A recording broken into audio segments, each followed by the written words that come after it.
ذکر ہو رہا تھا، غزوہ خیبر کے ضمن میں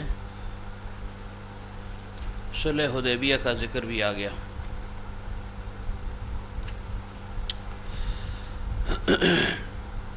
کہاں تک پہنچے جی؟ کم سے پورے ویلیو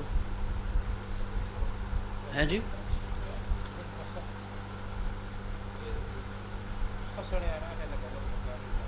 ہاں ٹھیک ہے ٹھیک ہے ٹھیک ہے۔ ہاں جی، تو یہاں تک ہم پہنچے تھے کہ صلح کی کوششیں شروع ہو گئیں اور کفار کی طرف سے 1 2 3 اتنے آدمی آئے، لیکن بات کچھ بن نہ سکی، اور پھر بعد میں مقرض کی موجودگی میں سہیل ابن عامر رضی اللہ عنہ تشریف لائے۔ بعد میں مسلمان ہو گئے تھے، اس وقت تک مسلمان نہیں تھے، تو اللہ کے رسول صلی اللہ علیہ وسلم نے ان کے نام سے سہیل یعنی سہل فرما دیا، اور اس کے نام سے نیکفالی لے لی کہ سہیل کی آمد کو سہولت کا ذریعہ قرار دے دیا، گویا ان کے حق میں اس کو نیک فال سمجھا۔ تو فرمایا کہ اب انشاءاللہ ہمارے لیے آسانی ہو جائے گی، اور یہ فرمایا کہ قریش اب صلح کی طرف مائل ہو گئے ہیں، اس شخص کو صلح کے لیے بھیجا ہے۔ اور میں نے عرض کیا تھا کہ یہ ان کے بڑے خطباء میں شمار تھے۔ جب فتح مکہ ہو گیا، اس وقت تک یہ اسلام نہیں لائے تھے، فتح مکہ کے موقع پر یہ مسلمان ہو گئے۔ تو جب یہ مسلمان ہونے لگے تو حضرت عمر رضی اللہ عنہ نے فرمایا، اے اللہ کے رسول صلی اللہ علیہ وسلم، اس سہیل کو معافی نہیں ملنی چاہیے، سہیل ابن عامر کو معافی نہیں ملنی چاہیے، کیوں؟ یہ ان کا بڑا خطیب رہا ہے اور اسی نے ان کو ہمارے خلاف ابھارے رکھا، یعنی اس کی بات کو لوگوں نے خوب سنا ہے، تو انہوں نے خوب ہماری مخالفت کی ہے، تو بہتر ہوگا کہ اس کو معاف نہ کیا جائے، اس کو سزا دی جائے۔ من جملہ اور سزاؤں کے ایک سزا یہ بھی دی جائے کہ اس کے دانت نکال دیے جائیں، دد غاخن ہوبا سے، یعنی یہ جو بولنے کی ایک جو ہے نا قدرت انسان کو حاصل ہوتی ہے فطری طور پر، زینت تو ہے ہی، یعنی دانتوں کے ساتھ انسان کی زینت بھی ہے، چہرہ مہرہ برابر ہوتا ہے، لیکن ظاہر جس کے دانت نہ ہو تو وہ تقریر نہیں کر سکتا نا۔ دیکھیں میرے یہ ایک دانت نہیں ہے نا، تو میں جب زیادہ بولتا ہوں تو تھوڑا سا پانی بن جاتا ہے، لعاب جمع ہو جاتا ہے، تو انسان آسانی کے ساتھ بول نہیں سکتا۔ تو فرمایا اس کو اور سزا ہو یا نہ ہو، دی وقل دی، اس کے دانت نکالنے چاہیے، اس سے بڑے جو ہے ہمارے خلاف اس زبان کو استعمال کیا ہے۔ تو اللہ کے حبیب صلی اللہ علیہ وسلم فرمایا، اے عمر چھوڑ دو، اس کا اسلام قبول ہے، اور انشاءاللہ اس سے اللہ تعالیٰ دین کا بہت زبردست کام لے گا، میری اس شریعت کی ترویج میں اس کا خاص دخل ہوگا، اور پھر ان کی برکت سے، ان کی خطابت سے اللہ تعالیٰ نے 20 لوگوں کو اسلام میں یعنی داخل ہونے کی توفیق عطا فرمائی، اسلام کو انہوں نے قبول کر لیا۔ تو بہرحال حضرت سہیل آ گئے، اور دیر تک جو ہے نا بات چیت ہوتی رہی، صلح اور پھر شرائط صلح پر گفتگو ہوتی رہی، بالآخر بات بن گئی۔ خلاصہ یہ کہ ٹھیک ہے، کیا باتیں ہوں گی وہ آگے آ رہی ہیں۔ تو جب شرائط صلح طے ہو گئی تو رسول اللہ صلی اللہ علیہ وسلم نے حضرت علی سے کہا کہ بھائی تم ایک تحریر لکھ دو، یعنی یہ جو ہمارے درمیان معاہدہ ہوا ہے اس کو تحریر کی شکل میں لکھنا چاہیے، تاکہ ثبوت کے طور پر دونوں کے پاس یہ چیز موجود ہو، کل کوئی انکار بھی نہ کر لے۔ اور یہ عین قرآن پاک کے مطابق حکم ہے۔ اللہ تعالیٰ نے کیا فرمایا، یا ایھا الذین آمنوا اذا تداینتم بدین الی اجل مسمى فاکتبوہ، کہ جب تمہارے درمیان کوئی لین دین ہو، کوئی بات چیت ہو، اس کو لکھ لیا کرو۔ اس پہ جو ہے نا بڑی خیریں ہیں۔ ظاہر میں بعض اوقات اس چیز کو وہ لوگ جن کا آپس میں بے تکلف تعلق ہو اس چیز کو ناپسند کرتے ہیں، اور اس کو عدم اعتماد کی دلیل سمجھتے ہیں۔ یعنی عام طور پہ اگر آپ کسی کو کہہ دیں نا کہ بھائی یہ بات لکھ دو، تو وہ کہتا ہے کیا میری زبان پر اعتماد نہیں ہے؟ کیا میں جو ہے نا بے اعتماد ہو گیا ہوں؟ پما دم تا اعتماد نشتے باور نشتے جو لکھ رہا پسے گئے۔ حالانکہ یہ تو سنت عمل ہے، اللہ کے رسول صلی اللہ علیہ وسلم بھی اس کا خاص اہتمام فرمایا کرتے تھے۔ پھر قرآن پاک میں بھی ہے، کیوں انسان ہیں، حالات ہیں، واقعات ہیں، بدلتے رہتے ہیں، بدل سکتے ہیں، چھوڑ اس داڑھی کو، سدھ ہو گئے بے سدھا،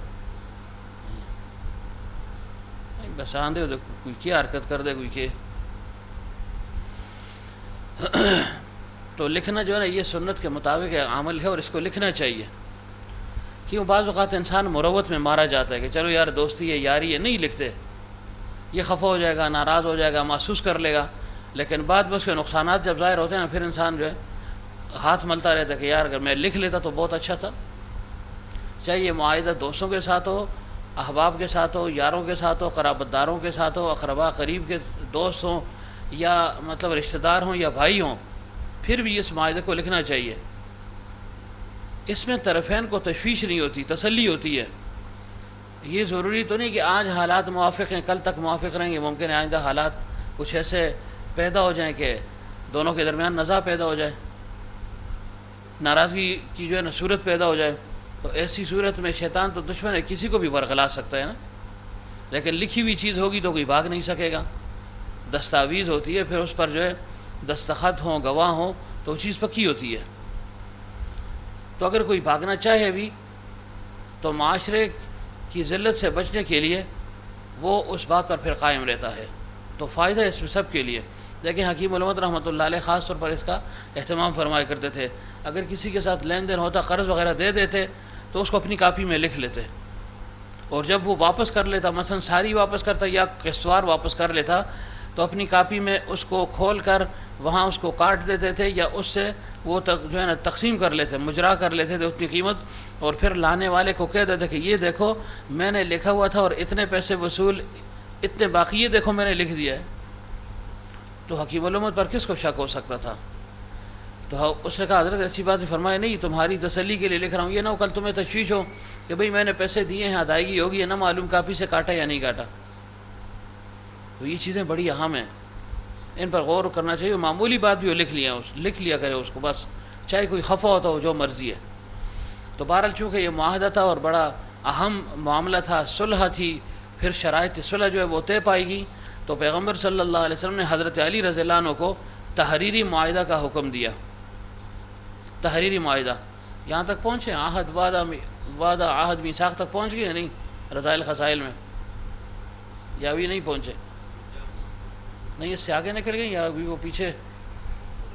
اچھا، تو بہرحال یہ آگے آئے گا نا کہ ایک وعدہ ہے، ایک عہد ہے، ایک میثاق ہے۔ وعدہ یک طرفہ ہوتا ہے، عہد دو طرفہ ہوتا ہے، میثاق جس پر لکھت وغیرہ ہو، جیسے یہ ہو گیا۔ ٹھیک ہے جی۔ تو بہرحال اللہ کے حبیب صلی اللہ علیہ وسلم نے حضرت علی کو مقرر فرمایا کہ لکھائی کا کام تم نے کرنا ہے۔ دوسری طرف سے سہیل ابن عمر رضی اللہ عنہ تھے، اب سب سے پہلے کیا لکھا؟ اللہ کے حبیب صلی اللہ علیہ وسلم نے فرمایا لکھو بسم اللہ الرحمن الرحیم، شروع اللہ کے نام سے جو بے حد مہربان بڑا رحم کرنے والا ہے۔ الرحمن مہربان ہے، دنیا میں کافر کے لیے، مسلم کے لیے، عاصی کے لیے، نافرمان کے لیے، سب کے لیے۔ الرحیم خاص ہے اس کی رحمت، اس کی مہربانی مسلمان کے ساتھ قیامت کے دن۔ تو یہ معنی حضرت فرمایا کرتے تھے، رحمان عام ہے دنیا میں سب کے لیے، چاہے وہ کافر ہے، چاہے مسلمان ہے، چاہے جس درجے کا انسان بھی ہے، اور رحیم یہ خاص ہے مومن کے ساتھ قیامت کے دن، وہاں پھر شانی رحیمیت کا ظہور کافر کے لیے نہیں ہوگا۔ تو بہرحال جب یہ لکھ دیا، لیکن عرب کا قدیم دستور کیا تھا؟ یہ طریقہ تو اللہ کے حبیب صلی اللہ علیہ وسلم نے فرمایا نا کہ یوں لکھو۔ پرانا طریقہ یہ تھا بسمک اللہم، اللہ کے نام سے شروع کرتا ہوں، قدر مشترک ایک ہی ہے، اللہ کی یاد اور اللہ کا نام ہے، لیکن اس پر جیسے ہی شروع کر دی نا تو سہیل ابن عمر نے اعتراض فرما دیا۔ اعتراض فرمایا، کیا اعتراض؟ بسم اللہ الرحمن الرحیم مت لکھو، اس کو میں نہیں مانتا ہوں، آپ لکھیں بسمک اللہم، کیونکہ یہ طریقہ جو ہے نا نیا طریقہ ہے، میں نہیں جانتا ہوں۔ پھر آپ نے کہا کوئی رحمان ہے، کوئی رحیم ہے، کون رحمان کون رحیم ہمیں کچھ پتہ نہیں ہے، بس پرانا جو طریقہ ہے وہی لکھو، بسمک اللہم لکھو۔ تو پیغمبر صلی اللہ علیہ وسلم نے فرمایا چلو بھائی یہی لکھ دو، کچھ نہیں ہوتا، لکھ دو۔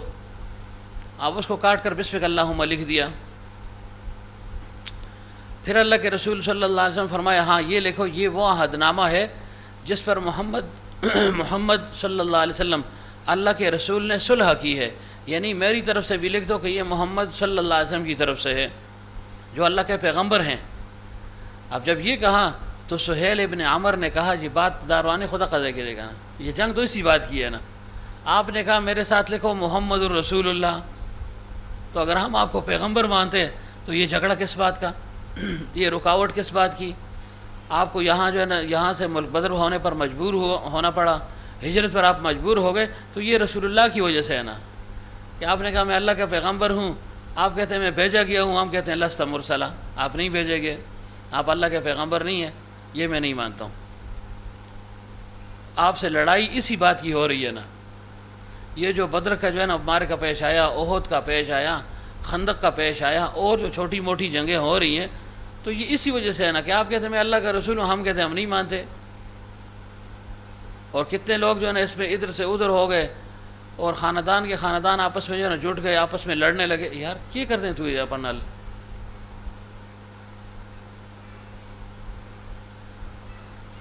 کڑی تو اپنی داڑھی شخصی کدو تعلق شخصی کیا کر رہے ہیں تو رام نہیں آتا رامان ال پیرے میں جی اور پریسیڈنٹ۔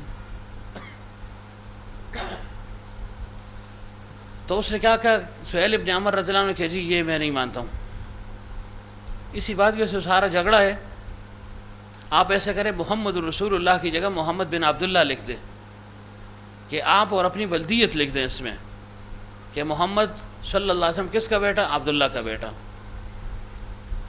اللہ کے رسول صلی اللہ علیہ وسلم فرمائے خدا کی قسم میں اللہ کا پیغمبر ہوں۔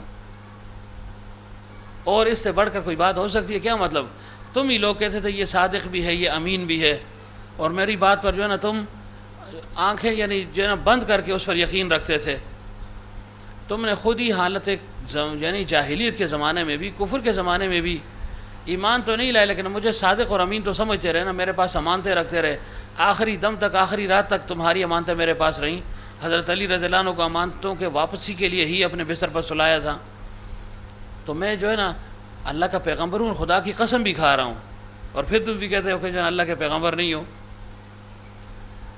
تو بہرحال اس کے باوجود تم میری تکذیب کر رہے ہو۔ اللہ کے حبیب صلی اللہ علیہ وسلم نے حضرت علی سے فرمایا اے علی ایسے کرو، یہ جو تم نے لفظ لکھا ہے نا ان کی خواہش کے مطابق یہ لفظ یہاں سے مٹا دو، یعنی صرف میرا نام لکھ دو محمد، اور پھر رسول اللہ صلی اللہ علیہ وسلم کا لفظ یہ یہاں سے کاٹ دو۔ بس مطلب یہ تھا کہ یہاں میرے والد کا نام ولدیت آ جائے گی، عبداللہ نام آ جائے گا۔ تو حضرت علی رضی اللہ عنہ اب دیکھیں بعض اوقات محبت کا انتہائی غلبہ ہو جاتا ہے، اور اس میں کچھ باتیں انسان سے ایسی سرزد ہو سکتی ہیں جس کو ممکن ہے دیکھنے والا سننے والا بیدبی کی نگاہ سے دیکھے کہ شاید اس پہ بیدبی کا پہلو ہو، لیکن وہ حضرت فرمایا کرتے تھے وہ استغراقی کیفیت ہوتی ہے۔ تو ظاہر جب استغراق کسی پر ہو تو معذور ہوتا ہے نا، جیسے سوتے کے عالم میں کوئی کسی کو گالی دے دے، کچھ باتیں کہہ دے، یا نشے میں مخمور ہے کچھ باتیں کہہ دے، تو ہر ایک صرف نظر کرتا ہے کہ چلو بھائی سڑی ادو پوشے نہ دے، نشہ کے ہو پوشے نہ دے، اس کی بات کا کوئی اعتبار نہیں کرتے، یا یہ کہ اس کی بات کا کوئی برا نہیں مناتے۔ تو یہ غائب درجہ کی محبت تھی نا، اور اس کے متعلق میں نے اجتماع اور جوڑ کے درس میں بالتفصیل ذکر کیا تھا، یاد ہو اگر جن دوستوں نے رات گزاری تھی دوسری ان کو پتہ ہے، سب تھے آپ نا دوسری رات؟ ہاں تو اس طرف میں نہیں جاتا ہوں، تھے آپ یہ بات ذکر ہو چکی تھی پشتو میں بھی اردو میں بھی، تو اس طرف نہیں جاتا ہوں، پھر معاملہ بہت لٹک جائے گا، لمبا چلا جائے گا۔ تو بہرحال حضرت علی رضی اللہ عنہ نے کہا یہ ہرگز نہیں ہو سکے گا، آپ کا نام اور میں مٹاؤں ناممکن ہے۔ ظاہر میں تقابل سے نظر آتا ہے نا کہ بھائی مٹاؤ، وہ کہتا ہے نہیں مٹاتا ہوں، لیکن اللہ کے حبیب صلی اللہ علیہ وسلم کو ان کی محبت کا اور عشق کا علم تھا کہ یہ عشق کی زبان بول رہا ہے، لسان عشق معذور ہوتی ہے، وہ بات مد نظر رکھیں۔ سلیمان علیہ السلام اور ان کے وہ کیا تھا، وہ مولا جو تھا مولا چرگا کیا جو بھی، اس کی بات کو مد نظر رکھ لیں تو آپ کو جو ہے نا ساری بات سمجھ آ جائے گی۔ اصلاح نفس میں ہے یہ واقعہ، بالکل مختصر سا ہے لیکن ہے۔ تو بہرحال پیغمبر صلی اللہ علیہ وسلم نے بڑا فرما دیا، حضرت علی نے فرمایا یہ نہیں ہو سکتا جی، بالکل یہ ممکن ہی نہیں ہے، آپ کا نام میں لکھوں اور پھر مٹاؤں؟ آپ کا نام لکھنے کے لیے آیا ہے، پھیلانے کے لیے آیا ہے، مٹانے کے لیے نہیں آیا کہ مٹنے اور مٹانے کے لیے آیا یہ۔ اللہ کے حبیب صلی اللہ علیہ وسلم سمجھ کے فرمایا چلو علی ایسے کرو، مجھے دکھاؤ کہاں لکھا ہوا ہے وہ لفظ۔ تو حضرت علی نے وہ جگہ دکھا دی کہ جی یہ لکھا ہوا ہے۔ پیغمبر صلی اللہ علیہ وسلم نے اپنے ہاتھ مبارک سے اس لفظ کو ختم کر دیا، دکھا دی انہوں نے کہ جی یہ میں نے لکھا ہوا ہے، اور اللہ کے حبیب صلی اللہ علیہ وسلم نے اپنے ہاتھ مبارک سے اس کو ختم کر دیا۔ پھر حضرت علی سے فرمایا چلو اب تو ہو گیا نا، اب جو ہے نا لکھ دو عبداللہ کا نام ساتھ، محمد بن عبداللہ صلی اللہ علیہ وسلم، یہ لکھ دو۔ نام لکھ دیا گیا، یعنی یہ بات آپ سمجھ گئے نا کہ یہ جو انکار کی صورت پیش آئی یہ کون سا مقام تھا؟ مقام عروج تھا، شکر تھا، اچھا جی اور جو بھی نام اس کو دے سکتے ہیں، تلوین کا نام دے سکتے ہیں، استغراق کا نام آپ اس کو دے سکتے ہیں، یعنی یہ ساری باتیں مد نظر رکھیں گے تو پھر اعتراض وارد نہیں ہوگا۔ اچھا جی، نام لکھ دیا، اب فرمائے شرائط لکھو بھائی، شرائط کیا ہیں؟ پہلی شرط کیا تھی جی؟ شرائط صلح۔ پہلی شرط یہ تھی کہ 10 سال تک آپس میں لڑائی موقوف رہے گی، یہ پہلی شرط۔ 10 سال تک آپس میں لڑائی وڑائی نہیں ہوگی بس۔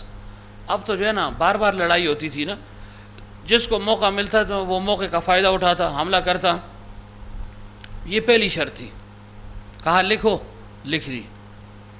ٹھیک ہے جی، اس پر کسی کو اعتراض نہیں ہوا، فریقین میں سے کسی نے اس پر اعتراض نہیں کیا۔ صحابہ اگرچہ اس صلح کے وقت زیادہ قریب بیٹھے ہوئے بھی نہیں تھے، کیوں؟ ان کو تو ایک ہی غم سوار تھا کہ ہم جو ہے نا بیت اللہ میں داخل ہونے سے رک گئے۔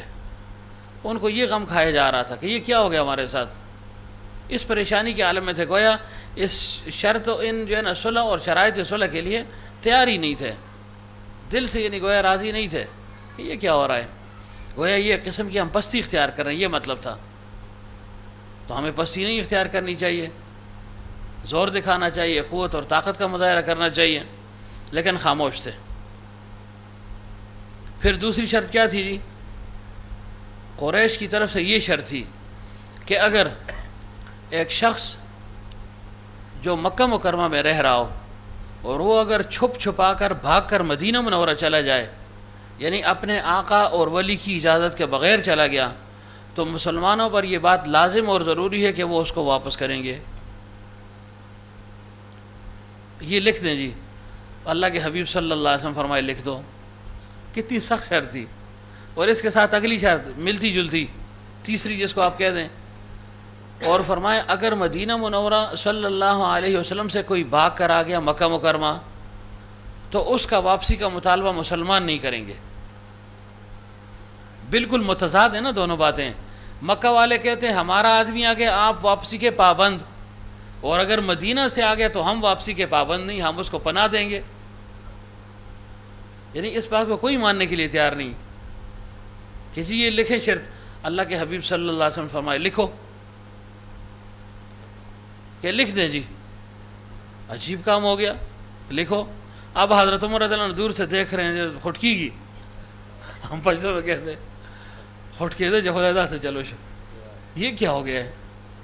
صحابہ کے جو ہے نا وہ ضبط کا بندھن ٹوٹ رہا تھا، یہ عجیب جو ہے نا شرط لکھ دی کہ ہمارا آدمی تو واپس نہیں ہوگا اور ان کا آدمی واپس ہوگا، کیوں؟ وہ جو ہے نا اوپر عرش سے الہی سے اترا ہے کہ ان والا جو ہے نا واپس ہوگا اور ہمارا واپس نہیں ہوگا۔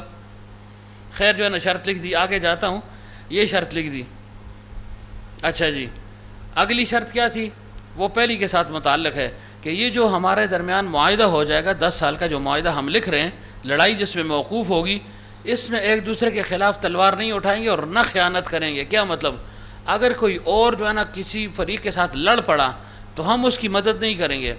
مثلا مدینہ منورہ پر کسی نے حملہ کر دیا تو مکہ کے کافر خاموش رہیں گے کہ بھائی یہ ان کا داخلی معاملہ ہے۔ اسی طرح اگر مکہ کے قریش پر کسی نے حملہ کر دیا تو مسلمانوں کو حق حاصل نہیں ہوگا کہ ان کے دشمن کے ساتھ مل لیں، بلکہ وہ ان کے معاملے کو داخلی سمجھ کر خاموشی اختیار کر لیں گے۔ یعنی ایک دوسرے کے ساتھ خیانت بھی نہیں کریں گے، ایک دوسرے کے خلاف ظاہراً بھی اور چھپ چھپا کر بھی تلوار نہیں اٹھائیں گے، یعنی کسی قسم کے کسی منصوبے میں ہم شریک نہیں ہوں گے۔ اور پھر جو پانچویں بات کیا تھی کہ ابھی آپ جو ہے نا بغیر عمرے کے واپس چلے جائیں، ابھی آپ عمرے کے بغیر چلے جائیں، مکہ میں داخل نہیں ہو سکتے، اور آئندہ کے لیے جب آپ آئیں گے صرف 3 دن کے لیے آئیں گے۔ کتنا لمبا سفر، کتنی دور جگہ، اور کہا اب تو ہو ہی نہیں سکتا، آئندہ آئیں گے بھی تو صرف 3 دن کے لیے، اور وہ کیسے؟ سوائے تلوار کے اور کوئی ہتھیار آپ کے پاس نہیں ہوگی، اور لیکن تلوار ہوگی کہاں؟ نیام یا غلاف میں ہوگی، بند ہوگی اندر۔ مطلب یہ کہ راستے میں آپ کو ضرورت پڑ سکتی ہے، باقی آپ جب یہاں پہنچیں گے تو آپ ایسی حالت میں آئیں گے کہ تلوار تو ہوں گی لیکن وہ بالکل چھپی ہوئی ہوں گی، بند ہوں گی، نیام میں ہوں گی، غلاف میں ہوں گی، باہر نہیں ہوں گی، تاکہ کسی قسم کا اگر کوئی خطرہ ہمارے ذہن میں ہے بھی مسلمانوں کی طرف سے، تاکہ وہ ختم بھی ہو جائے۔ اللہ کے حبیب صلی اللہ علیہ وسلم فرمایا علی لکھ دو۔ ادھر لکھائی جا رہی ہے، دیکھیں ساری باتیں ان کی مرضی کی ہیں، اگر آپ غور و فکر کریں ساری باتیں ان کی مرضی کی ہے نا. چلو ایک جنگ بندی کی بات ہے وہ جو ہے نا طرفین کے لیے ہے, باقی تو ساری ان کی مرضی ہے کہ ہمارا آدمی واپس ہوگا تمہارا نہیں ہوگا, اچھا خیانت بھی نہیں کریں گے, اچھا جی آئندہ آئیں گے, اس سال تو کر ہی نہیں سکتے, کوئی گنجائش ہوتی نہیں, کچھ نہیں, آئندہ کے لیے آئیں گے صرف 3 دن کے لیے. ٹھیک ہے جی. آگے پھر چھٹی کیا تھی, قبائل متحدہ کو اختیار ہے کہ جس کے معاہدہ اور صلح میں شریک ہونا چاہیں شریک ہو جائیں. کیا مطلب؟ یعنی یہ ہمارے درمیان شرائط پائی جا رہی ہیں, طے کی جا رہی ہیں, صلح ہو رہی ہے. اب یہ جو حلیف ہے یہاں پر بنو بکر ہے, بنو خزاع ہے وغیرہ وغیرہ, ان لوگوں کی مرضی, یہ مسلمانوں کے ساتھ یعنی ان کے دوستی میں آنا چاہتے ہیں, ان کے حلیف بننا چاہتے ہیں, یا قریش مکہ کے ساتھ رہنا چاہتے ہیں, مرضی ان کی ہے. جو جس طرف جائے گا اس کو اختیار حاصل ہے. تو پھر کیا ہوا, بنو خزاع نے پیغمبر صلی اللہ علیہ وسلم کے ساتھ عہد کر لیا, اور جو بنو بکر تھے وہ قریش کے ساتھ جو ہے نا مل گئے. گویا بنو خزاع مسلمانوں کے حلیف بن گئے, دوست بن گئے, رفیق بن گئے, اور بنو بکر وہ قریش کے جو ہے نا حلیف اور عماد ہو گئے کہ وہ ان کے ساتھ مل گئے. اور پھر آگے تفصیل آئے گی انشاءاللہ کہ فتح مکہ اسی بنیاد پر ہوا تھا کہ جو بنو بکر تھے انہوں نے بنو خزاع پر حملہ کر دیا, اور ادھر یہ تھا کہ خیانت نہیں کریں گے ایک دوسرے کے ساتھ, لیکن قریش نے یہاں خیانت کر لی. انہوں نے بنو خزاع پر حملے میں بنو بکر کی مدد کی, ان کو تلوار دیے, ان کو تیر دیے, یہاں تک کہ خانہ کعبہ میں جب وہ پناہ کے لیے داخل ہو گئے بنو خزاع, تو بنو بکر نے وہاں بھی ان پر شبخون مارا اور قریش نے بھرپور ساتھ دیا. یہ سبب بنا تھا فتح مکہ کا, تاکہ یہیں سے آپ کے ذہن میں ہو کہ فتح مکہ کیوں ہوا. اس کے اسباب میں سب سے بڑا سبب یہ تھا, بنو خزاع نے آ کر جو ہے نا اپنی فریاد پیش کی کہ جی ہم تو آپ کے دوست تھے, اور معاہدہ ہوا تھا کہ آپس کی لڑائی میں تیسرا دخل نہیں دے گا. ہماری آپس کی لڑائی تھی, اس میں قریش نے چھپ چھپا کر دخل کر دیا, تو مطلب یہ تھا کہ آپ ہمارے ساتھ ہیں یا نہیں. اگر آپ ہمارے ساتھ ہیں, ہم آپ کے دوست ہیں, تو جیسے انہوں نے دوستی کو نبھایا ہے, خیانت کی ہے, تو اب آپ برملا ہماری جو ہے حمایت کریں, ہمارے متعلق پوچھیں ان سے. تو اللہ کے حبیب صلی اللہ علیہ وسلم فرمائے بھائی تیاری کرو. تو یہ معاہدہ, یہ جو ہے نا کسی کے ساتھ تعلق, یہ معمولی باتیں نہیں ہیں, یہ بڑی جو ہے نا اہم باتیں ہوتی ہیں. ہم کہتے چل خیر ہے جانا, آج یہ تھے تو کل اتھا ہے, نہیں, یہ تو ایسے باتیں ہیں نا فضول قسم کی, اس کی اہمیت ہے ان باتوں کی نا. لیکن جن کے ذہن میں اہمیت ہے وہی اس کو سمجھتا ہے, اور جو ہماری طرح ہو نا, جو ہے نا لڑکتا ہو, جس سے فٹ بال بن جائے تو اس کی کیا حیثیت ہوتی ہے, وہ ان چیزوں کو کہاں سمجھتا ہے. تو بہرحال عرض یہ کر رہا ہوں, صلح نامہ لکھا جا رہا تھا. یہ 5-6 باتیں ہو گئی جی, ہو گئی. یہ صلح نامہ لکھا جا رہا تھا, 1 2 3 4 5 6. اس میں کیا تھی کہ ہمارا آدمی اگر بھاگ کر آئے گا آپ واپس کرنے کے پابند ہوں گے. اب یہ صلح لکھی جا رہی تھی, اتنے میں دیکھا ابو جندل رضی اللہ عنہ دوڑے دوڑے آ رہے ہیں. ابو جندل رضی اللہ عنہ کس حالت میں آ رہے جی, زنجیروں میں جکڑے ہوئے ہیں. اللہ کو برداشی بیا ڈس گئی, ڈیس کو بچائی ہوئے دیتا دیتی گے سوکنی بیا خودی بشاتا نہ راضی ہو کزیدہ بس بدی بدلی کہنا. شکر ہو کچھ بنا باز ہے اس تو مطلب چینجر سے بدلی نہ گئی لوگوں تے بریک پکے راضی معمولی کا نہ کے سر کئی کہ ڈس. اچھا جی, کیا عرض کر رہا تھا کہ جو ہے نا معاہدہ لکھا جا رہا تھا, اتنے میں حضرت ابو جندل رضی اللہ عنہ تشریف لے آئے. کیسے؟ زنجیروں میں جو ہے نا وہ جکڑے ہوئے تھے, آ گئے, اور کس حالت میں تھے کہ لہو لوہان تھے. زنجیروں میں جکڑا ہوا آدمی ہے, جب وہ بھاگتا ہے تو لہو لوہان تو اسی کے ساتھ ہو جاتا ہے. تو ان پر جو ہے نا ظلم کیا ہوا تھا, ایذائیں پہنچائی ہوئی تھی, پابند سلاسل تھے. اسی حالت میں نہ معلوم کیا طریقہ ہوا کہ یہاں سے مکہ مکرمہ سے وہ بھاگ کر نکل آئے, یہاں حدیبیہ پہنچائے. اور یہ چونکہ پہلے سے مشرف اسلام ہو چکے تھے, لیکن والد نے پابندی لگائی ہوئی تھی, لوگوں نے پابندی لگائی ہوئی تھی, اس وجہ سے یہ ہجرت نہیں کر سکے. یعنی ہجرت کا موقع ہی ان کو نہیں ملا. کوشش انہوں نے کی, لیکن جو ہے نا پہرے دار بیٹھے ہوتے تھے. پہلے تو کفار کو سمجھ نہیں آئی, جب اللہ کے حبیب صلی اللہ علیہ وسلم نے فرمایا بھائی خاموشی کے ساتھ ہجرت شروع کر لو, تو صحابہ چھپ چھپا کر نکل جاتے.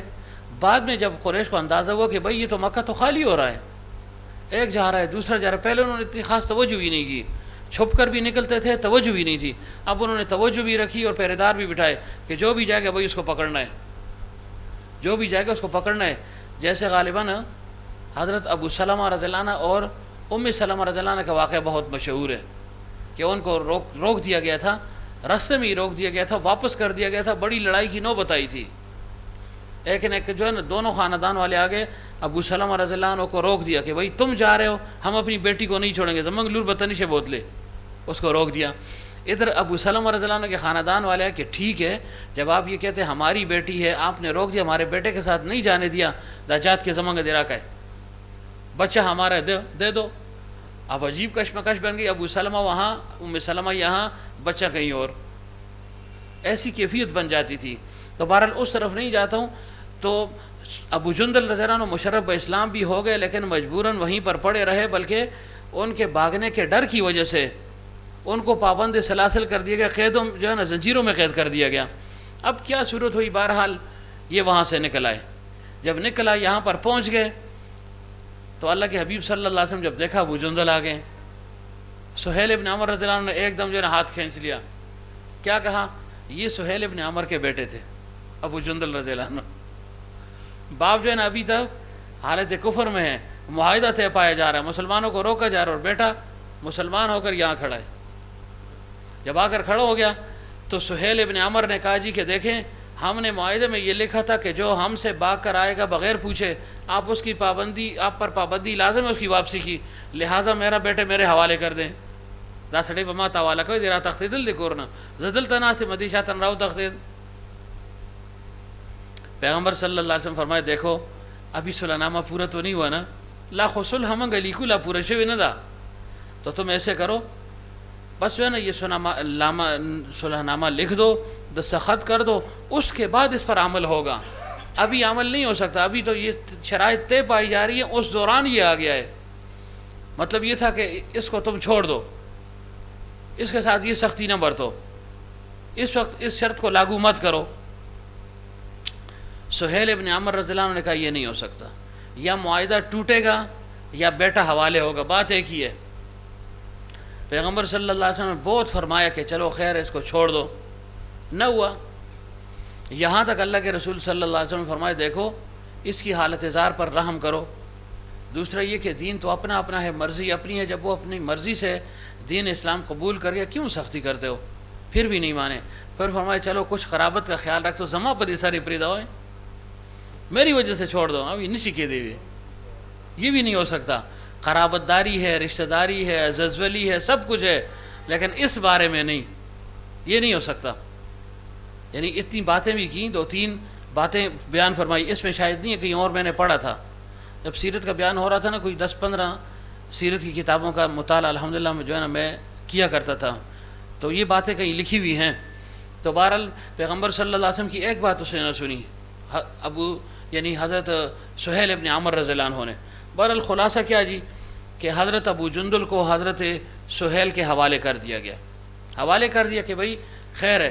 اور مشرکین مکہ نے جس طرح ابو جندل رضی اللہ عنہ کو ستایا تھا، وہ اٹھ کر کھڑے ہو گئے، وہ تو اس امید پر آئے تھے کہ چلو مسلمانوں کے ساتھ ہو جاؤں گا، یہیں سے نکل جاؤں گا آگے، ان کے ظلم و ستم سے جان چھوٹ جائے گی۔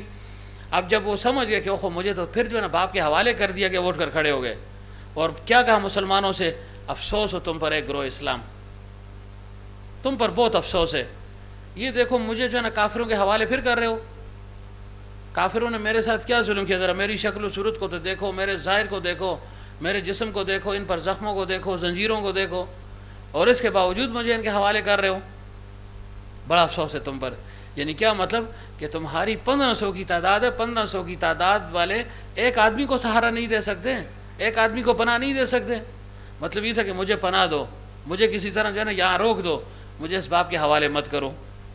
پیغمبر صلی اللہ علیہ وسلم نے فرمایا ابو جندل صبر کرو، صبر، اللہ تعالیٰ کوئی سبیل، کوئی راستہ نکال دے گا تمہارے لیے۔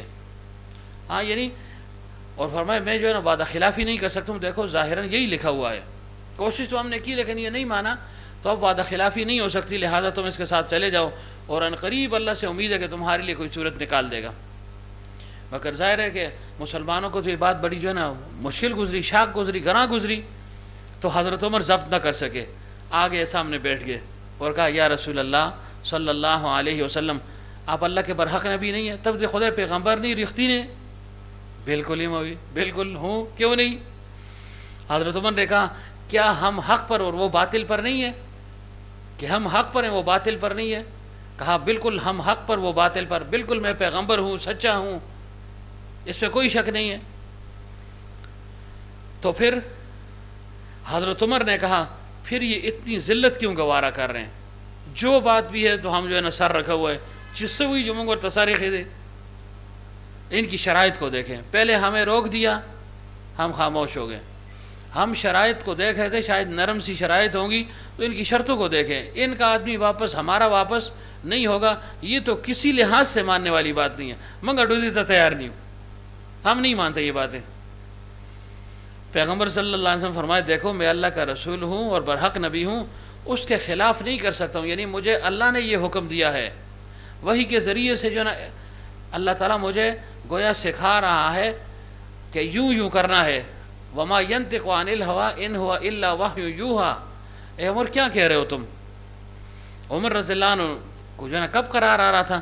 فرمایا اللہ کے رسول صلی اللہ علیہ وسلم آپ نے یہ نہیں کہا تھا کہ میں نے خواب دیکھا ہے، میں بیت اللہ میں داخل ہو گیا ہوں، میرے رفقا صحابہ میرے ساتھ ہیں، ہم نے پھر حلق بھی کیا. یعنی عمرہ کی تکمیل کے بعد سر منڈوایا جاتا ہے یا سر کو کاٹا جاتا ہے. اگر 1 انچ سے جو ہے نا بال بڑے ہوئے ہوں پھر تو کاٹنے کی اجازت ہے، اگر 1 انچ سے کم ہو، 1 انچ یا اس سے کم، تو پھر منڈوائے گا، پھر جو ہے نا کٹانے کی کوئی نوبت نہیں ہے. یہ بات بھی جو ہے نا ذہن میں رکھیں. کٹانے کی کہاں ہے؟ جہاں بڑے بڑے بال ہوں، زلفیں ہوں، تو اس میں جو ہے نا ایک خاص مقدار کے مطابق آپ کاٹ سکتے ہیں، تو گویا آپ نے حلق کر لیا، یعنی عمرے کی آخری شرط آپ نے پوری کر لی. ورنہ جو ہے نا سر کا منڈوانا یہ زیادہ اولا اور بہتر ہے. تو کہا آپ نے یہ نہیں کہا تھا کہ ہم نے طواف کیا ہے؟ تو اللہ کے حبیب صلی اللہ علیہ وسلم نے فرمایا میں نے یہ کب کہا تھا کہ اسی سال طواف کریں گے؟ ٹھیک ہے میں نے خواب دیکھا تھا، لیکن اس میں اللہ کی طرف سے راز تھا. ہم تو یہی سمجھے کہ شاید ابھی جانا ہے، لیکن اس کی مراد یہ نہیں تھی کہ ابھی جاؤں گے. یعنی انشاءاللہ آئندہ کسی وقت آپ چلے جائیں گے، یہ الگ بات ہے کہ میں نے کہا چلو ابھی چلتے ہیں. تو کہا میں نے کب کہا تھا کہ اسی سال کریں گے؟ اب جو ہے نا یہ باتیں ہوگی، حضرت عمر رضی اللہ عنہ خاموش ہو گئے، لیکن جو ہے نا ٹھہراؤ تو نہیں تھا، سیدھے جا کر صدیق اکبر کے پاس پہنچ گئے. صدیق اکبر یہ ذرا باتیں تم نے سنی نا، یہ کیا ہو رہا ہے، یہ ابو جندل کیا کہہ رہا ہے، اور یہ نا سہیل ابن عمر کیا کہہ رہا ہے، یہ کفار کیا کہہ رہے ہیں، تم نے جو ہے نا یہ باتیں سنی ہیں؟ ان کے پاس جا کر بھی یہی گفتگو کی. تو ابو بکر صدیق رضی اللہ عنہ نے لفظ بلفظ وہی جواب دیا جو پیغمبر صلی اللہ علیہ وسلم کی مبارک زبان پر تھا. اب حضرت میں حیران ہو گئے کہ جو کچھ اللہ کے حبیب صلی اللہ علیہ وسلم فرمائے بعین ہی وہی الفاظ ابو بکر صدیق رضی اللہ عنہ کی زبان پر بھی تھے. خاموش ہو گئے. پھر جب یہ حالت رفع ہو گئی، مسلمان اٹھ کر چلے گئے، تو بعد میں حضرت عمر رضی اللہ عنہ فرماتے ہیں کہ یہ جب واقعہ مجھے یاد آتا، یہ منظر مجھے یاد آتا، یہ کیفیت مجھے یاد آتی، تو میں اس پر توبہ اور استغفار کرتا رہا کہ یا اللہ یہ میں نے کیا کیا. پیغمبر وقت کے سامنے میں جا کر بیٹھا اور اتنی جو ہے نا گویا میں نے تیزی دکھائی اور ان سے سوال پر سوال کرتا رہا، انہی کے سوال اور انہی کے استفسار پر جو ہے نا میں نے باتیں کی ہیں. یہ تو مجھ سے جو ہے نا بڑی سخت جو ہے نا گستاخی ہوئی ہے. اور پھر اس کے کفارے میں فرمایا میں نے بہت سی نمازیں پڑھی، کوئی اپنے اوپر میں نے نفل کا جرمانہ رکھ دیا کہ یہ گستاخی مجھ سے کیوں ہوئی. تو میں نے کہا میں نے جو ہے نا پے در پہ نمازیں بھی پڑھی، اور پھر فرمایا میں نے اس کے بدلے میں روزے بھی رکھے، صدقات اور خیرات دیے کہ یا اللہ میری اس گستاخی کو معاف کر دے. لیکن اس وقت چونکہ جذبات تھے نا، تو اللہ کے حبیب صلی اللہ علیہ وسلم نے کچھ نہیں کہا، اور فرمایا کہ روزے بھی رکھے، نمازیں بھی پڑھی، صدقے خیرات بھی دیے، غلام بھی آزاد کیے. کس بات پر؟ صرف اس پر کہ میں نے تیزی کے ساتھ باتیں کی ہیں. گویا جو ہے نا کلام میں تیزی نہیں ہونی چاہیے تھی، بلکہ ہونی نہیں چاہیے تھی. مجھے خاموش بیٹھنا چاہیے تھا کہ جب اللہ کے حبیب صلی اللہ علیہ وسلم ایک فیصلہ فرما رہے ہیں تو میں کون ہوں اس فیصلے کو بدلنے والا، میں کون ہوں اپنی رائے کے اظہار کرنے والا. پھر مجھ سے رائے لی بھی نہیں تو مجھے کیا ضرورت تھی. اور میں اس بات پر ندامت تھی، ڈر تھا، اس کی وجہ سے میں نمازیں بھی پڑھتا رہا، روزے بھی رکھتا رہا، خیرات بھی کرتا رہا، غلام بھی آزاد کیے کہ اللہ تعالیٰ اس بات پر میری گرفت نہ فرما لے. صحابہ ایسے مؤدب تھے، عاشق تھے، جان لڑانے والے تھے، لیکن جہاں کوئی معمولی لغزش ہو گئی، کوتاہی محسوس ہو گئی، پھر اس پر آہذاری بھی کی ہے، اللہ سے معافی بھی انہوں نے طلب کر لی. تو بہرحال عرض یہ کہ حضرت انس رضی اللہ عنہ ہی کی روایت ہے کہ حضرت عمر نے فرمایا اللہ کے رسول صلی اللہ علیہ وسلم یہ کیسی شرط ہے. سب صحابہ حیران تھے نا جی، اور باتیں تو سمجھ آ رہی ہیں لیکن یہ بات سمجھ نہیں آ رہی کہ ہمارا آدمی اگر نکل گیا مکہ مکرمہ آ گیا وہ واپس نہیں ہوگا، اور ان کا اگر بھاگ کر ہمارے پاس آ جائے تو وہ واپس ہوگا. یہ کہاں کا قانون ہے، کہاں کا اصول ہے؟ گویا یہ دونوں باتیں ان کی ہو گئی نا، ان کا آدمی بھی واپس ہوگا اور ہمارا بھی نہیں ہوگا، وہ ان کے پاس رہے گا. تو اللہ کے حبیب صلی اللہ علیہ وسلم فرمایا بھائی عجیب آدمی ہو. فرمایا کہ جو ہم سے چلا گیا تو دفع کرو، ہمیں اس کی ضرورت ہی کیا ہے. جو ہمارا رہا نہیں، جو ادھر رہ نہیں رہا، تو تو اگر وہ مکہ کیا کہ دنیا کے کسی کونے میں بھی چلے جائے ہمیں کیا پرواہ ہے؟ اس بات پر غور کرو کہ جو ہمارا نہ رہا تو وہ جہاں جائے نا، ہمیں کیا پرواہ ہے اس کی؟ تو تمہیں کیوں پرواہ ہو رہی ہے اس کی؟ ایک شخص جب ہم سے بھاگ رہا ہے، وہ اسلام کو قبول نہیں کر رہا، اسلام سے بھاگ رہا ہے، اس کو اسلام پسند نہیں ہے، تو اس کو یہاں جو ہے نا بٹھلانے سے فائدہ کیا ہے؟ چھوڑو، دفع کرو، خس کم جہاں پاک، چھوڑو اس کو. اور فرمائے جو ہماری طرف آئے گا تو اللہ تعالیٰ ضرور بے ضرور اس کے لیے راہ کھول دے گا. ایسے نہیں ہے، وقتی طور پر آزمائش ہوگی. کیوں وہاں سے وہ بھاگ آیا، ادھر ہم نہیں چھوڑیں گے تو ظاہر اس کا راستہ کہاں ہے؟ لیکن فرمائے گھبراؤ نہیں، اللہ تعالیٰ اس کے لیے ضرور بے ضرور کوئی سبیل نکالے گا، راستہ نکال دے گا. لیکن اس پر ناراض نہ ہونا کہ ہمارا آدمی گیا تو واپس آئے. اب ظاہر ہے جہاں سے جو جائے گا تو اسلام کو چھوڑ کر جائے گا نا، تو ہمیں کافر سے سروکاری کیا ہے؟ وہ چاہے وہاں پر بیٹھے، چاہے کسی اور ملک چلا جائے. اس لحاظ سے مسلمانوں کو، صحابہ کو اللہ کے حبیب صلی اللہ علیہ وسلم نے تسلی دی. لیکن حضرت یہ فرماتے ہیں، اس کتاب میں بریکٹ میں لکھا ہوا ہے، فرمایا کہ بحمدللہ ایسی کوئی صورت پیش نہیں آئی کہ مدینہ منورہ سے ایک شخص بھاگ کر جو ہے نا مکہ چلا جائے. ایسی نوبت ہی نہیں آئی کہ کوئی مسلمان ہو کر بعد میں ایمان کو جو ہے نا چھوڑ دے. فرمایا الحمدللہ ایسی نوبت آئی نہیں ہے. یہ تو انہوں نے احتیاطاً لکھا تھا نا کہ جیسے ہم کچے لوگ ہیں، شاید لوگ مسلمانوں کی طرف راغب ہو رہے ہیں، اسلام کو قبول کر رہے ہیں، تو بہت ممکن ہے کہ مکہ سے بھی کوئی بھاگ کر آ جائے. یہ ان کی خوش فہمی تھی. اس خوش فہمی کی بنیاد پر یہ شرط لکھ دی تھی. حالانکہ ہوا ایسا نہیں ہے، نہ ہو سکتا ہے. جس کے دل میں ایمان کا نور پڑ جائے نا، وہ بھاگنے والا پھر نہیں ہوتا. وہ ہر قسم کی جو ہے نا تکالیف، شدائد، مصائب کو برداشت کرنے کے لیے تیار ہو جاتا ہے. تو بہرحال خلاصہ یہ کہ جو ہے نا یہ صلح نامہ مکمل ہو گیا. فریقین نے دستخط کیا. فریقین کون تھے؟ یہ بات اہم ہے نا. بعض وقت ہم کہتے ہیں چل جی اندر کمرے میں جو ہے نا دستاویز لکھ دیں گے، بس بات ختم. یہ کاغذ تزان سر کے بل تزان سر کے دم. کل کو اگر کسی کے سامنے پیش کریں گے تو ہر ایک جو ہے نا منکر ہو سکتا ہے، بھائی دیکھے زمانہ دستخط تھے، کوئی گواہ ہے نہیں ہے، بھائی یہ فیک ہے، اپنی طرف سے بنائے ہوئے. تو صلح ہو گئی، تحریر بھی ہو گئی. پھر تحریر پر دستخط ہو گئے. دستخط میں کون تھے جی؟ مسلمانوں کی طرف سے حضرت ابوبکر صدیق رضی اللہ عنہ تھے. دوسرے کون تھے؟ حضرت عمر رضی اللہ عنہ. تیسرے حضرت عثمان. چوتھے حضرت علی رضی اللہ عنہ. یہ چار تھے. اور اس کے علاوہ ایک اور تھے، عبد الرحمن ابن عوف رضی اللہ عنہ، وہ بھی تھے. سعد ابن ابی وقاص رضی اللہ عنہ بھی تھے. اور ابو عبیدہ بن الجراح رضی اللہ عنہ بھی تھے. اور محمد ابن مسلمہ رضی اللہ عنہ بھی تھے. یہ کوئی 7-8 آدمی ان کے دستخط ہو گئے. کفار کی طرف سے وہ کون سے تھے؟ حویتب بن عبد العزیٰ، اس کے دستخط موجود تھے. اور دوسرا مقرز ابن حفص جس کا پہلے ذکر ہو گیا، اس کے دستخط موجود تھے. اور اس کے علاوہ سہیل ابن عمر رضی اللہ عنہ، ان کے دستخط موجود ہے. گویا مسلمانوں کی طرف سے 7-8 تھے اور کفار کی طرف سے 3 تھے. بہرحال گواہ تو ایک بھی کافی، 2 بھی کافی، تو یہ تقریباً 10-12 گواہ بن گئے. اب انہوں نے دستخط کر لیے اور یہ نسخہ ایک جو ہے نا مسلمانوں کے پاس رہا، ایک نسخہ سہیل ابن عمر رضی اللہ عنہ کے پاس رہا. معاہدہ ہو گیا جی. جب معاہدہ ہو گیا تو اللہ کے حبیب صلی اللہ علیہ وسلم نے صحابہ کو فرمائے، بھائی ہم قربانیاں اپنے ساتھ ویسے بھی لا چکے ہیں، اب واپس لے جانے کا فائدہ نہیں ہے، اٹھو اپنی اپنی قربانیاں کر لو. کیا حکم فرمایا؟ اٹھو اور اپنی اپنی قربانی کر لو. اور پھر ساتھ ہی ساتھ فرمایا قربانی کر کے سر بھی منڈوا دو، حلق کر لو. یہ الگ بات ہے کہ ہمارے اور حنابلہ میں فرق ہے کہ بھائی قربانی پہلے یا حلق پہلے. اس اختلاف کی طرف نہیں جاتا ہوں. تو ہمارا طریقہ یہ کہ پہلے قربانی اس کے بعد حلق ہے. اور وہ کہتے ہیں خیر تقدیم تاخیر ہو سکتی ہے، کوئی پرواہ نہیں ہے. ایسا ہی ہے نا، اس چیز میں جو ہے نا وہ اتنا اہتمام اس کا نہیں کرتے. بہرحال وہ مسائل ہیں، وہ الگ ایک چیز ہے. اللہ کے حبیب صلی اللہ علیہ وسلم نے فرمایا اٹھو قربانی کرو، سر منڈواؤ. صحابہ کرام چونکہ ان شرائط سے انتہائی مغموم تھے، پریشان تھے نا، پریشان تھے، شکست خاطر تھے. اللہ کے رسول صلی اللہ علیہ وسلم فرما رہے تھے بھائی اٹھو اٹھو اٹھو. وہ غلی نست غم زدہ، ظاہر قلوب پھٹ گئے نا. یہ تو جس پر گزرتی ہے اس سے پوچھے نا. ایسے سمجھے نا بس ورتا سڑی ورسی کور ورتا ویچے سر روکے گا، واپس جاؤ، واپس ہو جاؤ. تو بہت مشکل کام ہے. اگرچہ وہ اللہ کے حبیب صلی اللہ علیہ وسلم کے سامنے جو ہے نا چوں چرا نہیں کرتے تھے، لیکن دل تو ہے، تبھی بوجھ انسان پر پڑتا ہے نا. اب اس تبھی بوجھ نے ان کو اتنا جو ہے نا یعنی وہ دباؤ میں لے لیا، اتنے وہ غمزدہ ہو گئے نا کہ اللہ کے حبیب صلی اللہ علیہ وسلم کی بات کی طرف توجہ نہیں ہو رہی تھی کہ کیا فرما رہے ہیں. یہ تو جو ہے نا انہونی ہو گئی، عجیب معاملہ ہو گیا. کتنے جذبے سے آئے، یہ ہو کیا گیا ہمارے ساتھ. اور میں اپنے طور سے کہتا ہوں کہ انسان پر جب ایسی بات آتی ہے تو وہ ضرور بے ضرور یہ سوچے کہ بھئی میں واپس جاؤں گا تو میں کیا کہوں گا، ماں سے چلو کہ ماں سے کارنامہ اکڑا، میں کیوں آیا، میں اپنے مقصد میں کامیاب ہوا یا نہیں، مجھے ناکامی کیوں ہوئی. آخر میں کوئی وجہ بھی تو بیان کروں گا نا. تو ظاہر ہے یہ بھی سوچتے ہوں گے کہ بھائی وہاں جا کر کریں گے کیا, کہیں گے کیا کہ ہم نے عمرہ کر لیا یا نہیں, اچھا نہیں کیا, کیوں نہیں کیا, کیا جواب دیں گے. پھر شرائط صلح کو اگر دیکھ لیں تو ایک قسم کی یہ ہار ہے کہ ساری باتیں ان کی مان لی. تو ظاہر ہے ہر ایک کہے گا سرتا سنر تو وہ خو, کیا باتیں ہوئی ہیں, تم نے کوئی ایسی بات بتاؤ جو تمہاری بھی ہو, جو تم نے منوا دی ہو ان سے. ایسی بات تو ظاہر میں کوئی نہیں تھی. تو صحابہ بڑے جو ہے نا شکستہ خاطر تھے, کوئی بھی نہ اٹھا, کوئی بھی نہ اٹھا. اب پیغمبر صلی اللہ علیہ وسلم نے جب یہ منظر دیکھا تو حضرت ام سلمہ رضی اللہ عنہ کے پاس تشریف لے گئے.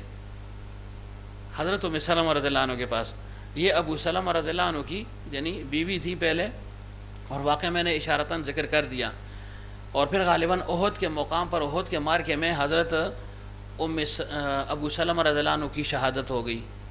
اس کے بعد ام سلمہ رضی اللہ عنہ الحمدللہ ان کا جہاں گھر ہے وہاں پر جانے کی اللہ تعالیٰ نے توفیق دی کہ یہ جگہ جو ہے نا یہ ام سلمہ رضی اللہ عنہ کا گھر ہے, اوپر نیچے 2 چھتیں. لیکن جو ہے نا اس کا خیال نہیں رکھا ہوا, تو جو ہے نا وہ پتھر وغیرہ گرے ہوئے ہیں, تعمیر بہرحال موجود ہے اب بھی اس کی. تو حضرت ام سلمہ رضی اللہ عنہ کی خصوصیت اس لحاظ سے یہ بھی ہے کہ جب ان کا وصال ہو گیا تو بعد میں یہ جو ہے نا بڑی دل گرفتہ تھیں, اور ان کا ایک خاص تعلق تھا آپس میں, یعنی ابو سلمہ اور ام سلمہ رضی اللہ عنہ کا یہ جوڑا, یعنی یہ دوسروں کے لیے ایک نمونہ تھا. ایسی محبت اور ایسا تعلق تھا ان کا آپس میں. وصال ہو گیا حضرت ابو سلمہ کا, تو ام سلمہ رضی اللہ عنہ نے فرمایا, عرب کا یہ طریقہ ہوا کرتا تھا کہ جتنا کوئی زیادہ روتا یا رونے کا اہتمام کرتا اتنا ہی اس بات کی دلیل ہوتی کہ اس کو اس مردے کے ساتھ انتہائی تعلق اور محبت ہے. تو حضرت ام سلمہ رضی اللہ عنہ فرماتی ہے کہ میں نے یہ ارادہ کر لیا تھا کہ میں عورتوں کو اکٹھا کروں گی, سیاہ لباس پہنوں گی, غمزدہ یعنی آدمی کا جو لباس ہوتا ہے, بال میرے بکھرے ہوئے ہوں گے, میں کسی قسم کی صفائی ستھرائی نہیں کروں گی, اور میں اپنے اس شوہر ابو سلمہ رضی اللہ عنہ پر خوب رہوں گی تاکہ اس کو معلوم ہو جائے کہ مجھے کتنی محبت ہے اس سے. عورتوں کو بلایا جو رونے والی یعنی عام عورتیں ہوتی ہیں جن کا کام یہی ہے, جو فنکار ہوتی ہیں اس معاملے میں. بعضوں کو رونا نہیں آتا نا, بس رونے والی کو لیں تو سب رونے لگ جائیں گے. تو ام سلمہ رضی اللہ عنہ فرماتی ہے میں نے یہ اہتمام بھی کر لیا. عورتیں آ گئی, اتنے میں اللہ کے حبیب صلی اللہ علیہ وسلم کو اطلاع ملی کہ ابو سلمہ کی جدائی پر ام سلمہ رضی اللہ عنہ انتہائی مغموم ہے, اور انہوں نے تو اس حد تک جو ہے نا اہتمام کر لیا کہ میں ان پر خوب رہوں گی. اور اللہ کے حبیب صلی اللہ علیہ وسلم تشریف لائے اور فرمایا یہ زمانے جاہلیت کے باتیں اور رسوم تم نے پھر شروع کر دی.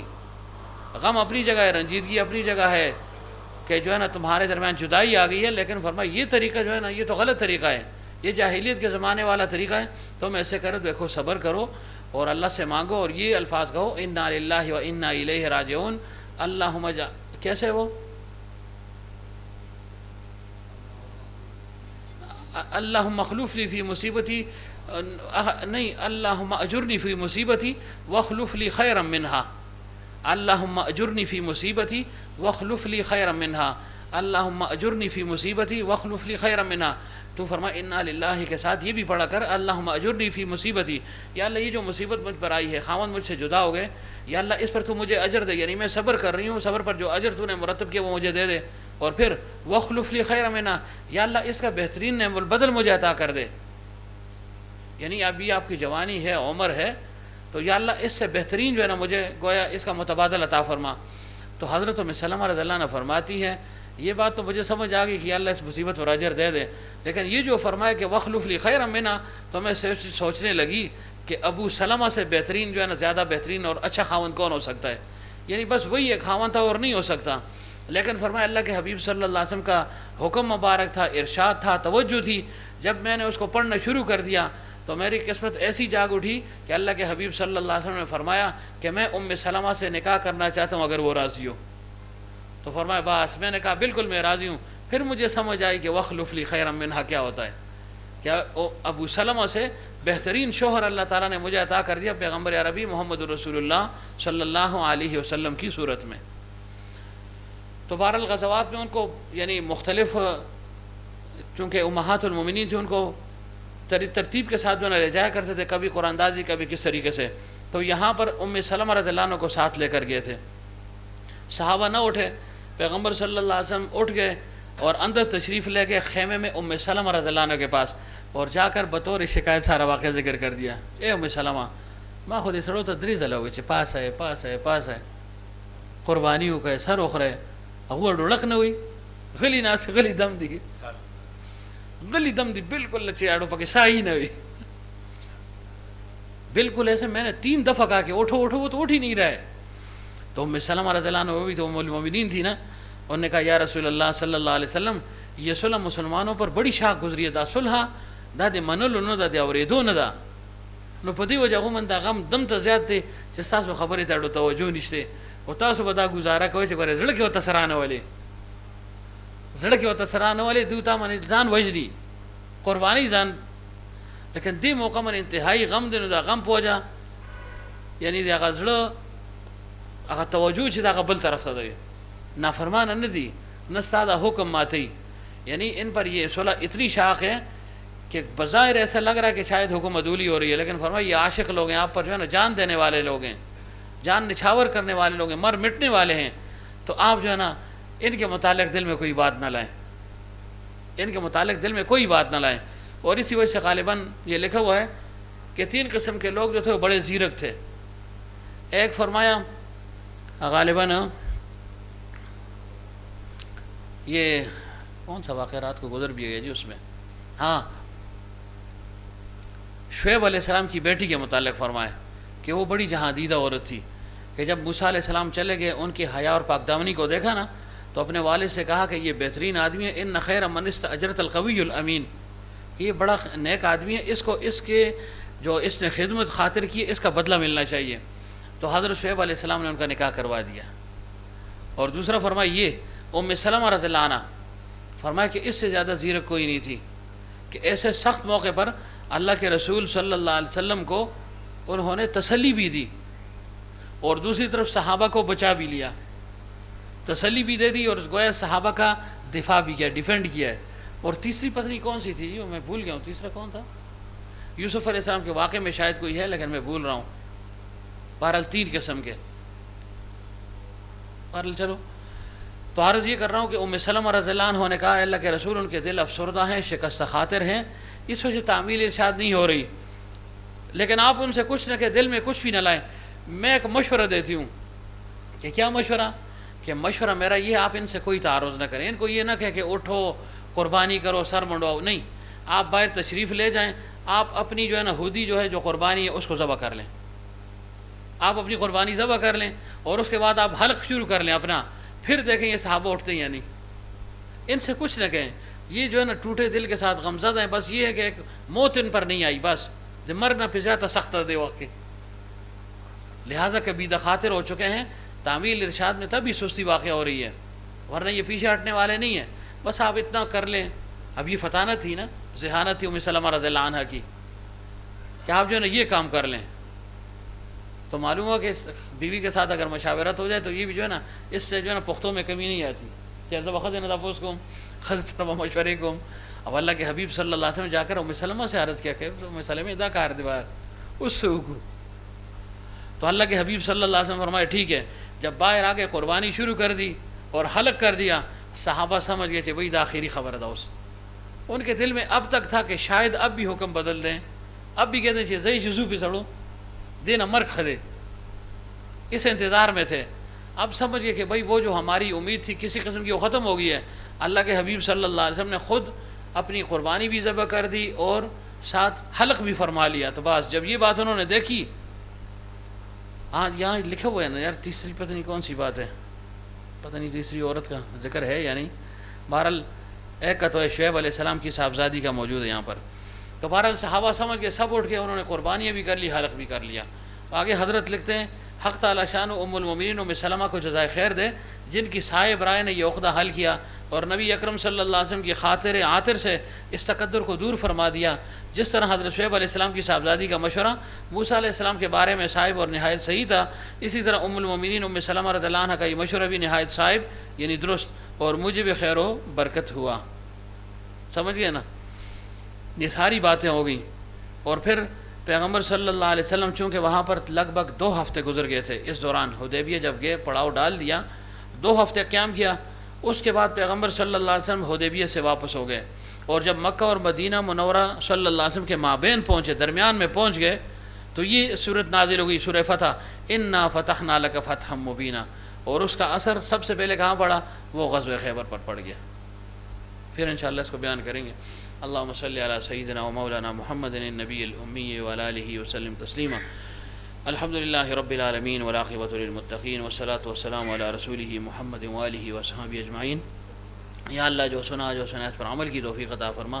اپنے حبیب صلی اللہ علیہ وسلم کو، ان کے صحابہ کو، امہات المومنین، جملہ اہل بیت حسنین کریمین، تمام انبیاء، پوری امت مسلمہ جو آئیں گے، جو آ چکے ہیں، جو جا چکے ہیں، اللہ جن کا ہم سے کسی قسم کا تعلق ہے، یا اللہ جن کا ہم پر کسی قسم کا حق ہے، زندہ ہے، مردہ ہے، قریب ہے، دور ہے، اپنا ہے، پرایا ہے، چاروں سلسلے کے مشائخ، خصوصاً چشتیہ سلسلے کے مشائخ کو، ہمارے آباء و اجداد، اکابر، بزرگ، والدین، اللہ سب کو اس کا ثواب پہنچا دے.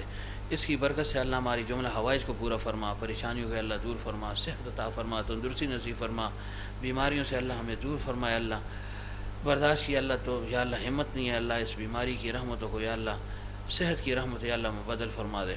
یا اللہ رزق حلال کے دروازے ہم سب پر کھول دے، رزق حلال ہم سب کو وسیع فرما دے، وسعت اور فراخی نصیب فرما، فقر اور تنگ دستی سے اللہ ہم سب کی حفاظت فرما دے. اولاد میں اللہ صلاح پیدا فرما، ان کو نیک اور صالح بنا دے، آنکھوں کی ٹھنڈک بنا دے، سرور اور طمانینت کا سبب بنا دے. اللہ پیشوائی اللہ دینی اللہ سب کو نصیب فرما دے. اللہ اپنا تعلق خاص نصیب فرما، اخلاص نصیب فرما، الہیت نصیب فرما. نام و نمو سے اللہ، شہرت سے، ریاکاری سے اللہ ہم سب کی حفاظت فرما دے. نفس امار اور شیطان مردود سے اللہ، حاسدین سے، مفسدین سے، اشرار سے، شرور سے، فتن سے، نظر بد سے اللہ ہم سب کی حفاظت فرما دے. اپنی حفاظت اور اپنے حصار میں اللہ ہم سب کو لے لے. جتنے بھی اللہ ہمارے عزیز اقارب قریب کے زمانے میں، خصوصاً یہ عابد منظور کی پھوپھی صاحبہ اور اس طرح خیال محمد صاحب کے والد صاحب، اس کے علاوہ اور جو ہمارے رشتہ دار ہیں اللہ اور پیر بھائی وغیرہ دنیا سے جا چکے ہیں، اللہ سب کو بخش دے. اللہ سب کی قبروں کو منور فرما، آنے والی منازل آسان فرما. قبروں کو اللہ جنت کے باغیچوں میں سے باغیچہ بناتا، حد دن کا قبور کو وسیع فرما، ساری برزخی خوشیاں ان کو نصیب فرما. جتنے بھی لواحقین پسماندگان ہیں سب کو صبر جمیل اور صبر تام نصیب فرما. ہمیں بھی اللہ اس سفر کی تیاری کی توفیق عطا فرما. وقتی موعود پر یا اللہ اکمل ایمان کے ساتھ اللہ ہم سب کو حسن خاتمہ نصیب فرما. وصلی اللہ تعالی علی خیر خلقہ محمد وعلی آلہ وصحبہ اجمعین برحمتک.